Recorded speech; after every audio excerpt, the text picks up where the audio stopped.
이북이 고향인 분들은 설 명절이 되면 헤어진 가족들이 더욱 간절히 보고 싶을 텐데요. 그렇죠. 하지만 여생이 얼마 남지 않은 고령의 실향민 중에는 살아생전의 혈육을 다시 만나고 싶은 소원을 끝내 이루지 못한 채 세상을 등지는 분들이 많습니다. 이 때문에 남북 관계가 좋을 때에만 보여주기식 이벤트로 열리는 이산가족 상봉 행사를 개선해야 한다는 목소리도 높아지고 있는데요. 이진희 기자가 들어봤습니다.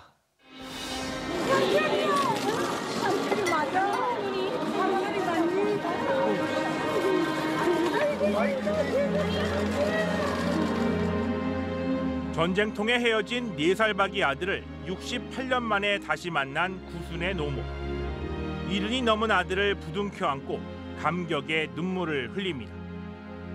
지난 2018년 4월 판문점에서 남북 정상이 손을 맞잡고 이산가족 문제를 해결해 나가겠다고 선언한 지 넉 달 만에 거의 3년간 중단됐던 이산가족 상봉 행사가 다시 열렸습니다.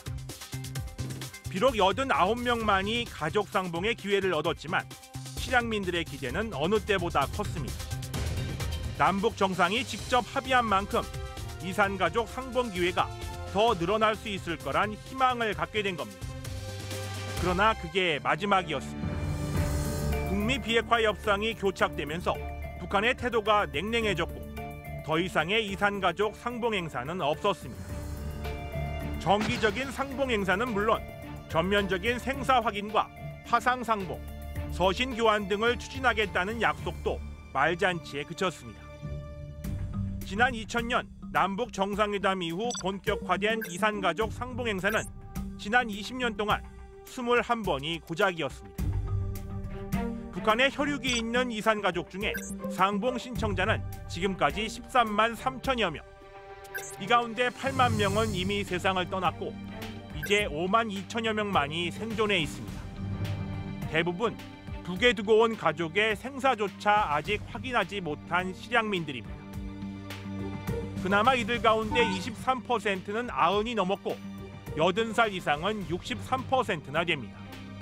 시간이 얼마 없다는 얘기입니다. 이분들이 1년이면 한 4천에서 5천 명씩 돌아가세요. 앞으로 길어봐야 10년 이내에 대부분들이 돌아가신다고 봤을 때는 그분들은 고향 땅 한번 못 밟아보고 또 자기 친척이나 친지들을 한 번도 못 만나고 가슴에 안고 결국 다 돌아가시게 되는 거죠. 언제 다시 상봉 행사가 열릴지 무작정 기다려야 하는 실향민들. 그것도 한 번에 100명 정도만 추첨으로 선발하다 보니 상봉 기회를 잡는 건 하늘의 별 따기나 다름없습니다. 이 상봉 행사가 이벤트성 행사가 된 거예요.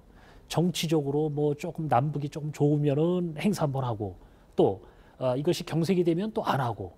그러니까 이런 것이 계속 이루어지다 보니까 이산가족들이 상봉 행사를 하는 자체가 자꾸 이제 회의감이 생기는 거죠.